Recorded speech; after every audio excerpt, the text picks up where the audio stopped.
నమస్కారం.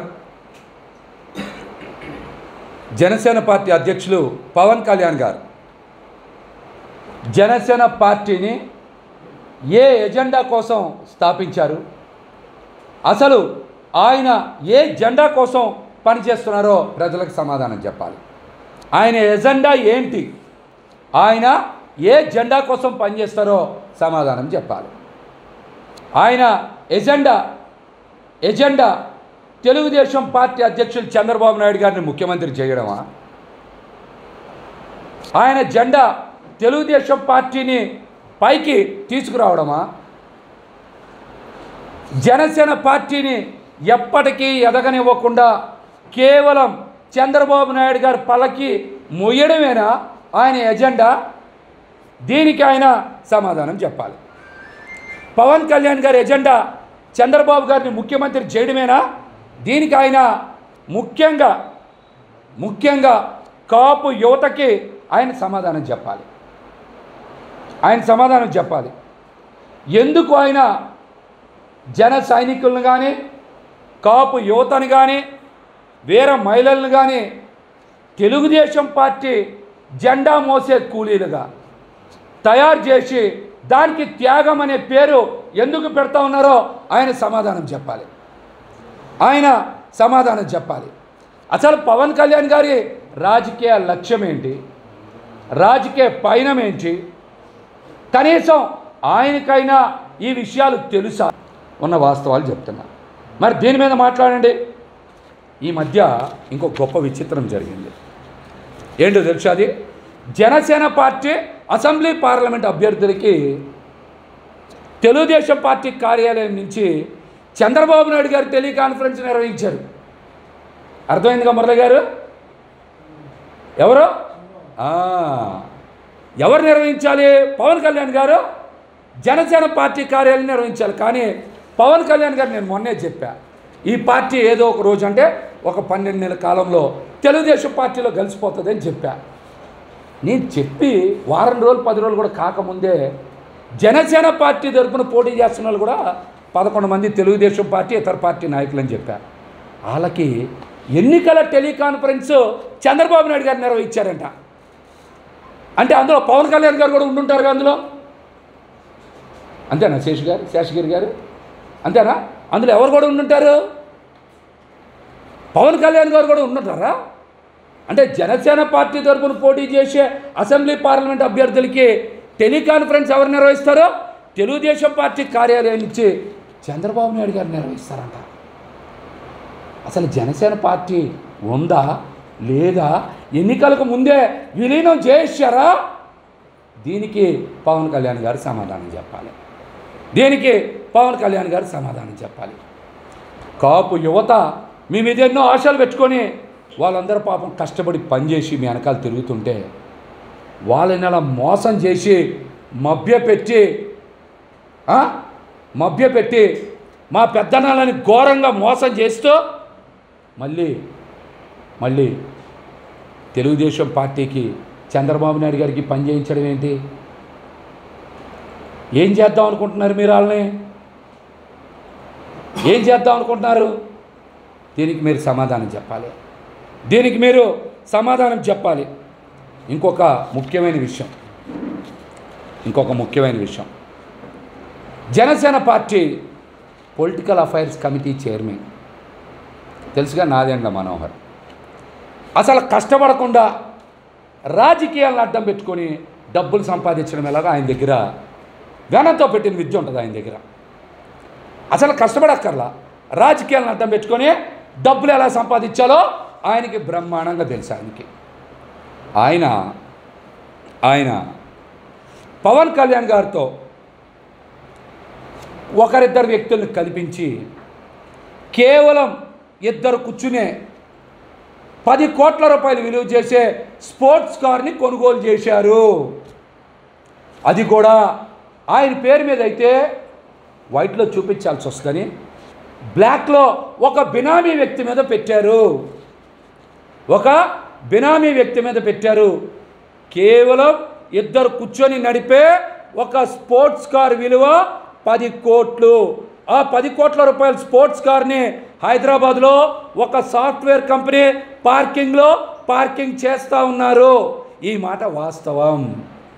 ఈ మాట వాస్తవం. ఈ రోజున జనసేన పార్టీ ఉమ్మడి 10 జిల్లాల్లో అసలు పార్టీయే లేదు. పార్టీ నాయకులు వరుసగా జనసేన పార్టీలో రాజీనామాలు చేస్తూ పార్టీని వీడుతూ ముఖ్యమంత్రి జగన్మోహన్ రెడ్డి గారి మీద సంపూర్ణ నమ్మకం, విశ్వాసంతో, వారి నాయకత్వం పట్ల ఉన్న నమ్మకంతో మనం చూస్తూ ఉన్నాం. అందరూ కూడా వైసీపీ పార్టీలోనే చేరుతూ ఉన్నారు. ఈ విషయాన్ని రాష్ట్ర ప్రజలతో పాటు జన సైనికులు కూడా గమనించాలి. ఈ రోజున పార్టీ, జనసేన పార్టీ ఉమ్మడి 10 జిల్లాల్లో ఎక్కడా కూడా లేదు. 2 గోదావరి జిల్లాల్లో, కొద్దిగా విశాఖపట్నంలోనే పార్టీ ఉంది. కానీ మిగతా ఉమ్మడి 10 జిల్లాల్లో జనసేన పార్టీ నాయకత్వం కానీ జన సైనికులు కానీ ఎక్కడా లేరు. అది కూడా అందరూ గమనించాలి. మిగిలి ఉన్న జన సైనికుల్ని, కొద్దిపాటి జనసేన నాయకుల్ని జెండా మూసే కూలీలుగా పవన్ కళ్యాణ్ గారు తయారు చేసి పెద్ద ఎత్తున భారీ ఆర్థిక ప్యాకేజ్ చంద్రబాబు నాయుడు గారి దగ్గర పుచ్చుకున్నారన్నమాట వాస్తవం. ఈ విషయాన్ని అందరూ కూడా గమనిస్తూనే ఉన్నారు. చంద్రబాబు నాయుడు గారు అరెస్ట్ అయిన తర్వాత పవన్ కళ్యాణ్ గారు రాజమండ్రి వెళ్ళి మిలాఖత్ అయిన తరువాత పవన్ కళ్యాణ్ గారు కొన్న ఆస్తులు ఎంత, ఎక్కడెక్కడ కొన్నారు, ఎంత విలువ కొన్నారో పవన్ కళ్యాణ్ గారు ఈ రాష్ట్ర ప్రజలకు చెప్పాలి. చెప్పకపోతే కొన్ని ఆస్తుల్ని నేనే బహిర్గతం చేస్తా. కొన్ని విషయాలు నాకు తెలుసు కాబట్టి ఆధారాలతో సహా బయట పెడతా. పవన్ కళ్యాణ్ గారు మిలాఖత్ అయిన తర్వాత 2023లో ఆయన చంద్రబాబు నాయుడు గారిని కలిసి బయటకు వచ్చిన తర్వాత ఆయన కొన్న ఆస్తులు ఎంత, ఆంధ్రప్రదేశ్లో కానీ తెలంగాణలో కానీ కొన్న ఆస్తులు ఎంత, వాటి విలువ ఎంత, ఎక్కడెక్కడ కొన్నారనేటువంటి వాస్తవాల్ని బయట పెట్టాలి. బినామీ పేర్లతో సహా బయట పెట్టాలి. పెట్టకపోతే ఖచ్చితంగా నేను నా దగ్గరున్న ఆధారాలు కొన్నిటిని బయట పెడతానని కూడా ఈ సందర్భంగా తెలియజేస్తా ఉన్నా. పవన్ కళ్యాణ్ గారు పదే నా దగ్గర డబ్బులు లేవంటున్నారు కదా. ఆయన పార్టీ అకౌంట్స్లో ఎంత డబ్బులు ఉన్నాయో చెప్పమనండి. పార్టీ అకౌంట్లో ఎంత డబ్బులు ఉన్నాయో చెప్పమనండి. ఎందుకు ఆ విషయాన్ని బహిర్గతం చేయరు? పార్టీ అకౌంట్స్ని బయట పెట్టాలి కదా, డబ్బులు ఎంత ఉన్నాయో చెప్పాలి కదా. ఎప్పుడు కూడా తీసుకున్న డబ్బులకి ఇంతవరకు లెక్కలు చెప్పరు జనసేన పార్టీలో. నా సేన కోసం నా వంతు అని మీరు వసూలు చేశారు కదా. ఈ అకౌంట్స్ని బయట పెట్టాలి. అదేవిధంగా గతంలో మంగళగిరిలో జనసేన పార్టీ కార్యాలయం కొనుగోలు చేయడానికి డబ్బులు మీకు ఎక్కడి నుంచి వచ్చాయి, ఏ ఖాతాల నుంచి వచ్చాయి అనేది కూడా మీరు బహిర్గతం చేయాలి. అదేవిధంగా జనసేన పార్టీ ఎలక్ట్రల్ బాండ్స్ ద్వారా సేకరించిన నిధులు ఎంత, 2 కోట్లు, 5 కోట్లు, 10 కోట్లు మీకు ఎంతమంది ఇచ్చారో మీరు బహిర్గతం చేయాలి. ఎలక్ట్రల్ బాండ్స్ ద్వారా సేకరించిన నిధుల్ని బయట పెట్టాలి. దేశంలో అన్ని పార్టీలు కూడా వెబ్సైట్లో బయట పెడుతున్నాయి కదా. కాబట్టి జనసేన పార్టీ అధ్యక్షులు పవన్ కళ్యాణ్ గారు ఎలక్ట్రల్ బాండ్స్ ఇవ్వడం ద్వారా సేకరించిన నిధులు చిన్న అడగట్ల. నేను కూడా మీరు రాష్ట్ర ప్రజలకు చెప్పండి. 2 కోట్లు, 5 కోట్లు, 10 కోట్లు ఇచ్చిన వాళ్ళ వివరాల్ని బహిర్గతం చేయండి, వెబ్సైట్లో పెట్టండి. ఎన్ని కోట్ల రూపాయలు సేకరించారనేది ఆ వాస్తవాల్ని మీరు బయట పెట్టాలి. రాష్ట్రంలో చాలా పార్టీలు పెడుతున్నాయి, దేశంలో చాలా పార్టీలు పెడుతున్నాయి, వెబ్సైట్లో పెడుతున్నాయి కదా. ఆమ్ ఆద్మీ పార్టీ లాంటి ఎవరు చాలామంది పెడుతున్నారు. అట్లాంటివి మీరు బయట పెట్టండి. అదేవిధంగా కౌలు రైతులు ఆత్మహత్య చేసుకుంటే వాళ్ళకి ఆదుకునేందుకు 3,000 కుటుంబాలకి ₹1,00,000 ఇస్తాము, 30 కోట్లు అవుతాయని చెప్పారు. మంచిది. దానికి ఒక సెపరేట్ అకౌంట్ కూడా ఓపెన్ చేసామని చెప్పారు. మరి కౌలు రైతులకి ఆర్థిక సాయం అందించేందుకు మీరు మొదట 5 కోట్లు ఇచ్చామని చెప్పారు. ఆ తర్వాత విదేశాల్లో ఎంతో కష్టపడి తాము సంపాదించుకున్న సంపాదనని మరి కౌలు రైతులకు అందించాలని జనసేన పార్టీ అభిమానులు, జన సైనికులు సుమారు 15 నుంచి 20 కోట్ల రూపాయలు మీకు ఇచ్చిన మాట వాస్తవమా కాదా? అలాగే చాలామంది మరి కౌలు రైతులకి సాయం చేయడానికి డబ్బులు ఇచ్చారు. ఆ డబ్బులు మొత్తం ఎంత వచ్చాయి? మీరు ఇచ్చింది 7 జిల్లాల్లోనే కదా, మిగతా 6 ఉమ్మడి జిల్లాల్లో ఇంతవరకు ఇవ్వలా. కాబట్టి ఆ ఖాతాలో అంటే కౌలు రైతుల ఖాతాకే వచ్చిన విరాళాలు ఎంత, మీరు ఇచ్చింది ఎంత, ఇంకా ఆ ఖాతాలో ఉన్న డబ్బులు ఎంతో కూడా మీరు సమాధానం చెప్పాలి. మీరు సమాధానం చెప్పాలి. మాట మాటికి నేను నిజాయితీ పరుణ్ణి, నేను ట్రాన్స్పరెంట్గా ఉంటా, నేను ఏదైనా సరే అందరి ముందు మాట్లాడతా అని చెప్తున్నారు కదా. ఈ విషయాన్ని కూడా మీరు బహిర్గతం చెయ్యాలి, బహిర్గతం చెయ్యాలి, బయటకి చెప్పాలి. అదేవిధంగా మీరు రాష్ట్రంలో ఎవరైనా సరే తిరుమల తిరుపతి దేవస్థానానికి విరాళాలు ఇస్తారు. అక్కడికి వెళ్ళి వాళ్ళు ఒక మొక్కుని చెల్లించుకోవడము, వాళ్ళకున్న నమ్మకాన్ని చూపించడమో చేస్తారు. కానీ రాష్ట్రంలో ఒక్క పవన్ కళ్యాణ్ గారు మాత్రమే దశావతారం టెంపుల్ కాజా దగ్గర ఉంది కదా, అక్కడ మాత్రమే విరాళం ఇస్తారు. ఆయన మాత్రం తిరుమల వెళ్ళి దర్శనం చేసుకుంటారు, తిరుపతిలో బహిరంగ సభలు పెడతారు, సెంటిమెంట్ అని చెప్తారు.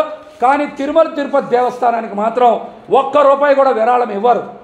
కానీ ఆయనకి కాజా సమీపంలో ఉండేటువంటి దశావతారం టెంపుల్ అంటేనే బాగా ప్రేమ, బాగా నమ్మకం. అక్కడ మాత్రమే విరాళం ఎందుకు ఇస్తారో సమాధానం చెప్పాలి.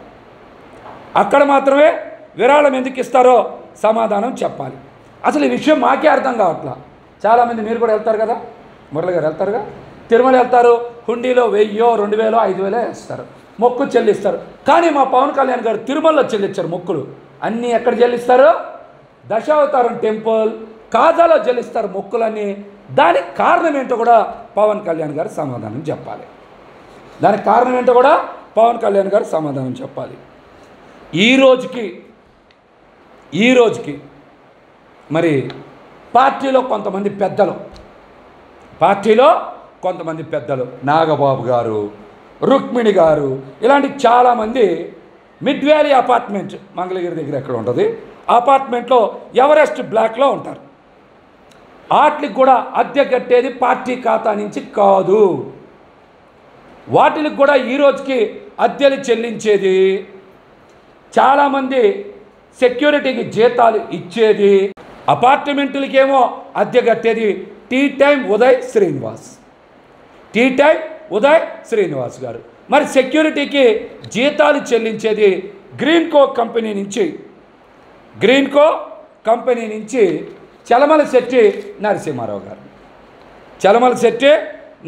గారు. మరి జీతాలు ఒకళ్ళు ఇస్తారు, అద్దెలు ఒకళ్ళు కడతారు. మరి మీకు సంపాదించిన డబ్బులో, మీకు విరాళ ద్వారాలు వచ్చిన డబ్బులో ఏమవుతున్నాయి? మీరు సమాధానం చెప్పండి. ఎంతసేపు నా సంపాదన మొత్తంతో పార్టీ నడుపుతున్నా, నా డబ్బులే అంటే మరి జన సైనికులు ఇచ్చిన డబ్బులు, పార్టీ మద్దతుదారులు ఇచ్చిన డబ్బులు, ఎలక్ట్రల్ బాండ్స్ ద్వారా వచ్చిన డబ్బులు, కౌలు రైతుల ద్వారా ఇచ్చిన డబ్బులు, మన చిరంజీవి గారు ఇచ్చిన డబ్బులు, ఇవన్నీ ఏమవుతున్నాయి? ఎవరికి ఖర్చు పెడుతున్నారు? ఏం ఆస్తులు కొంటున్నారు మీరు? దీనికి సమాధానం చెప్పాలి. ఇంకో ముఖ్యమైన విషయం, హరిహర వీరమలు సినిమా 4 సంవత్సరాల పైనుంచి తీస్తున్నారు. ఇప్పటికే 3-4 సంవత్సరాలు అయింది కదా ఆ సినిమా తీస్తున్నారు. అక్కడ ప్రొడ్యూసర్ తీవ్రమైనటువంటి ఆర్థిక ఇబ్బందుల్లో ఉన్నారని ఏఎం రత్నం గారి గురించి కూడా చాలామంది మాట్లాడుతున్నారు. ఆ విషయం ఫిల్మ్ ఇండస్ట్రీలో ఎవరిని అడిగినా చెప్తారు. కానీ ఆ సినిమాకి అసలు ప్రొడ్యూసర్ ఎవరు? అందుకనే ఒక ఆడియో ఫంక్షన్లో పవన్ కళ్యాణ్ గారు చూశారుగా, పెద్ద బొట్టు పెట్టుకొని, అది న్యూ ఇండియానే ఏదో సినిమా ఏదో ఆ సినిమాలో ఒక అభిమానం వస్తే ముట్టుకోగానే చీ పో పో అని బాగా తిట్టాడు ఆయన ఆ రోజున. అని దిల్ రాజు గారు కొద్దిగా అర్థం చేసుకోండి సార్, కొద్దిగా చెప్పండి సార్ అన్నాడు. ఆ రోజు మాకు అర్థం కాల, మీ మీద దిల్ రాజు గారు ఇన్కమ్ ట్యాక్స్ డిపార్ట్మెంట్లో ఫిర్యాదు ఇచ్చారన్న విషయం. మాకు కూడా ఇంటెలిజెన్స్ చెప్తుంది సార్ ఇలాంటివన్నీ. మీకే కాదు ఇంటెలిజెన్స్ చెప్పేది, మాకు కూడా ఇంటెలిజెన్స్లో చెప్తారు కొంతమంది ఇలాంటి విషయాలు. మీరు చెప్తారు కదా మాటకి ఇంటెలిజెన్స్ చెప్పిందని, ఇలాంటి విషయాలు మాకు ఇంటెలిజెన్స్ వాళ్ళే చెప్తారన్న విషయం మీరు కూడా తెలుసుకోవాలి. అసలు 2014 నుంచి 2024 వరకు మీరు చేసిన సినిమాలు ఎన్ని, సూపర్ హిట్ అయిన సినిమాలు ఎన్ని, డిజాస్టర్ అయిన సినిమాలు ఎన్ని, మీ సంపాదన ఎంత, మీ మెయింటెనెన్స్ ఎంత, పార్టీకి ఇచ్చింది ఎంత, మీరు కొన్న ఆస్తులు ఎంత, మీ పేరు మీద బినామీల పేరు మీద కొన్న ఆస్తులు ఎంత, దీనికి కూడా మీరు సమాధానం చెప్పాలని మేమైతే డిమాండ్ చేస్తూ ఉన్నాం. మేము ఆ సినిమా తీయడానికి కారణం ఏంటి? ఆ తర్వాత మీరు చాలా సినిమాలు ఒప్పుకున్నారు కదా, అవన్నీ పూర్తి చేశారు కదా, కానీ హరిహర వీరమల్లు సినిమా మాత్రమే ఎందుకు పూర్తి చేయరు? ఆ సినిమా భారీ బడ్జెట్ సినిమా, మీకు వచ్చిన డబ్బులు, మీకు ప్యాకేజీ ద్వారా వచ్చిన డబ్బుల్ని బ్లాక్ని వైట్ చేయడానికి హరిహర వీరమల్లు సినిమా రూటింగ్ అవుతుందనే అనుమానం చాలామందికి కలుగుతుంది. మీ బ్లాక్ మనీ వైట్ మనీ చేసుకోవడానికి అక్కడే రూటింగ్ అవుతుందనే అనుమానం చాలామందికి కలుగుతుంది. అందుకే ఆ సినిమా పూర్తే అవ్వట్లా. దీనికి కూడా మీరు సమాధానం చెప్పాలి. ఇంకా చాలా ముఖ్యమైన విషయం, మీ మీద పవన్ కళ్యాణ్ గారి మీద దిల్ రాజు గారు ఇన్కమ్ ట్యాక్స్ డిపార్ట్మెంట్లో కంప్లైంట్ ఇచ్చారా, ఇవ్వలేదా? అసలు మీ మధ్య విభేదాలు ఎందుకు వచ్చినాయి? మీరు మొత్తం డబ్బులు మీరే ఇన్కమ్ ట్యాక్స్ కట్టి మొత్తం డబ్బులు వైట్లోనే ఇవ్వాలి అని మీరు దిల్ రాజు గారిని ఇబ్బంది పెడితేనే మీ మీద ఇన్కమ్ ట్యాక్స్ డిపార్ట్మెంట్లో లిఖితపూర్వమైనటువంటి ఫిర్యాదు ఇచ్చారని చెప్తున్నారు. చాలా ముఖ్యమైనటువంటి విషయం,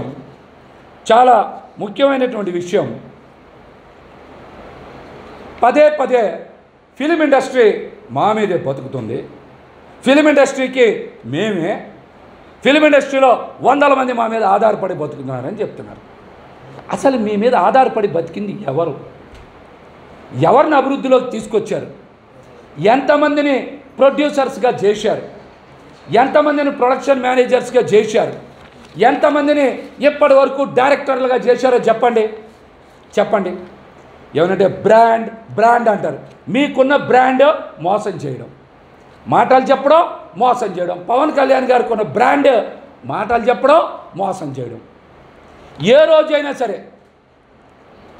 మీ కుటుంబంలో ఒక వ్యక్తి అయినటువంటి బన్నీ గారి గురించి, అంటే అల్లు అర్జున్ గారి గురించి ఎప్పుడైనా సరే 4 మాటలు పొగిడారు ఎప్పుడన్నా? ఏమనంటే ప్రభాస్ గారి గురించి చెప్తారు, జూనియర్ ఎన్టీఆర్ గారి గురించి చెప్తారు, మహేష్ బాబు గారి గురించి చెప్తారు, చరణ్ గారి గురించి చెప్తారు. మరి మీ ఇంట్లో ఉండేటువంటి అల్లు అర్జున్ గారి గురించి ఎప్పుడైనా సరే 4 మాటలు చెప్పారా పవన్ కళ్యాణ్ గారు? ఏమనంటే బ్రాండ్ అంటారు, ఇండస్ట్రీస్కి మేమే అంటారు కదా. మరి ఎప్పుడైనా అల్లు అర్జున్ గారి గురించి 4 మంచి మాటలు చెప్పారా? అల్లు అర్జున్ గారు ఒక బ్రాండ్, తెలుసుగా బ్రాండ్ పేరు AA ఉంటుంది, AA, అల్లు అర్జున్ బ్రాండ్. అల్లు అర్జున్ ఒక బ్రాండ్ తెలుసుగా. ఆయన చాలామందికి, అంటే ప్రొడ్యూసర్లకి, ఆయన దగ్గర గొడుగు పట్టుకున్నటువంటి వ్యక్తులకి చాలామందిని ప్రొడ్యూసర్లుగా చేశారు, డైరెక్టర్లుగా చేశారు. అట్లాగనే డైరెక్టర్లుగా చేశారు. అదేవిధంగా మీరు చూస్తే చాలామందికి సొంత ఇళ్ళు కూడా కొనిచ్చారు. బంధువులకి అదేవిధంగా స్నేహితులకి, తనని నమ్ముకున్న వాళ్ళకు కూడా ఆయన ఏం చేశారు? సొంత ఇల్లు కూడా కొనిచ్చారు. అల్లు అర్జున్ ఒక బ్రాండ్. ఆయన క్యారీవాన్ మీద చూశారుగా డబల్ అని ఉంటుంది. ఆయన షర్ట్ల మీద కూడా ఒక రాసి ఉంటుంది, డబల్ అని రాసి ఉంటుంది. అల్లు అర్జున్ గారు ఒక బ్రాండ్.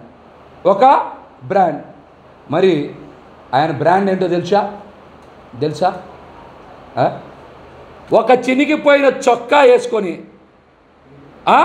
ఒక చిరిగిపోయిన లుంగి కట్టుకొని, ఒక ఇరిగిపోయిన పుల్ల పట్టుకొని ఇంటి ముందు ముగ్గులు వేస్తారు కదా, అట్లాంటి ముగ్గులు రంగులు 4 ముఖానికి రాసుకుంటే, ఒక చిరిగిపోయిన లుంగి, ఒక ఇరిగిపోయిన పుల్ల, ముఖానికి 4 రంగులు రాసుకుంటే 1000 కోట్లు వసూలు చేసినవే ఆయన బ్రాండ్ పుష్ప. దేశవ్యాప్తంగా కదిలిచ్చింది ఆ సినిమా. అది బ్రాండ్ అంటే, అది ఫిలిం ఇండస్ట్రీని బతికించడం అంటే, మీరు ఎక్కడన్నా అట్లాంటివి చేశారా? ఒక మారుతి, ఒక బన్నీ వాసు, అట్లాంటి వాళ్ళు చాలామంది బయటకు వచ్చారు. ఈ మాట ఎందుకు మాట్లాడింది తెలుసా? ఈ మధ్య చంద్రబాబు నాయుడు గారితో పవన్ కళ్యాణ్ గారు నుంచొని స్కిల్ డెవలప్మెంట్ గురించి మాట్లాడుతున్నాడు. పవన్ కళ్యాణ్ గారు, అసలు నీకు స్కిల్లే లేదు, ఇంక డెవలప్మెంట్ ఏమొస్తుంది? అసలు మీకు స్కిల్లే లేదు, డెవలప్మెంట్ ఏమొస్తుంది? అందుకనే అల్లు అర్జున్ గారి బ్రాండ్ గురించి మాట్లాడా. Pushpa 2 table 1200 crores. Pushpa 2 table 1200 crores అంట. నాకు తెలియదు, సినిమాల మీద పెద్దగా నాలెడ్జ్ లేదు. 1200 crores అంట. మరి ఇండస్ట్రీ ఎవరి మీద బతుకుతుంది? ఎవరికి ఉపయోగపడుతున్నారు? ఎవరిని పెంచుతున్నారు?